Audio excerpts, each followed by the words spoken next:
10 putains d'heures assis par jour, ça peut non seulement ruiner ta posture et tes performances. Et c'est ça qu'on va voir aujourd'hui. Je m'explique. Quand tu es assis pendant très longtemps, en fait le problème c'est que littéralement tes articulations ne bougent pas. Voilà, donc là tu ne bouges pas, tu es assis, tu es à ton bureau, à la limite tu tapotes comme ça sur ton écran, mais finalement tes articulations n'ont pas de mobilité. Le souci c'est que progressivement en fait ta mobilité elle va descendre et le truc c'est qu'après tu vas avoir des douleurs.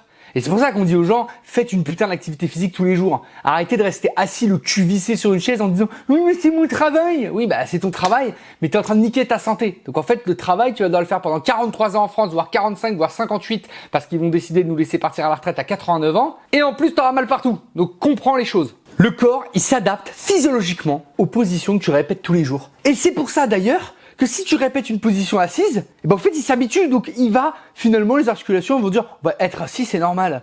Alors qu'évidemment, tu vas pas travailler comme ça en position chaise ou en faisant des squats, évidemment que non. Mais le truc c'est que si tu t'habitues à bouger un minimum dans ta journée, bah, le corps va aussi s'habituer à ça et tu comprends que du coup ça va être plus bénéfique que de rester assis. Alors je vais tuer un mythe tout de suite.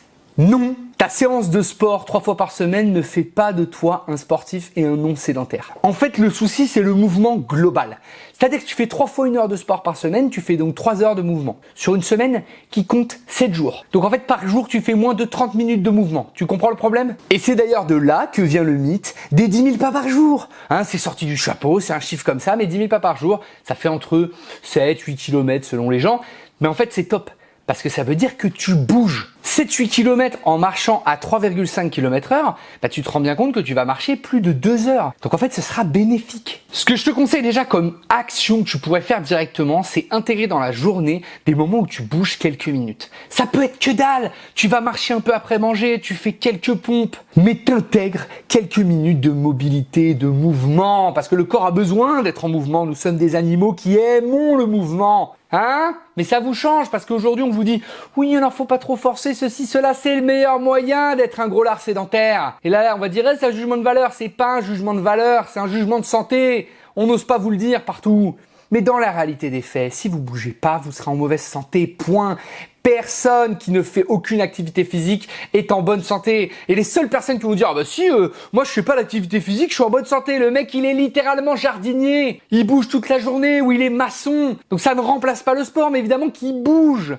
Ça veut dire que le mythe du daron qui vient en disant tu sais, le chantard, c'est la vraie force. C'est la vraie force, le chantier. C'est pas vos trucs de soulever des poids. Hein. Il a tort. Cherchez pas, il a tort. Il est moins fort à la salle que vous si vous avez de l'expérience à la salle. En revanche, il bouge sûrement plus que vous parce que dans son travail, il bouge toute la journée. Donc oui, il est possible que même avec son bide à bière, il soit en meilleure santé que vous. Parce que lui, il les tape les 10 000 pas par jour. T'inquiète pas, il soulève des charges, il se sert de son corps. Ça n'empêche pas que les maçons, vu qu'ils font pas assez de renforcement musculaire spécifique au niveau du dos, après ils ont des problèmes de dos, ils peuvent avoir des hernies, tout ça parce qu'ils portent tout n'importe comment. N'empêche que c'est des vaillants. Donc arrêtez de me dire oui mais moi mon travail de bureau je m'en fous. Je m'en fous. La justification tue l'action, d'accord? Donc te justifie pas, commence à passer à l'action. Je me suis préparé une petite liste là de trucs à faire pour vous, là tout de suite, aujourd'hui. Donc mobilité, mobilisez vos hanches, ouvrir votre thorax.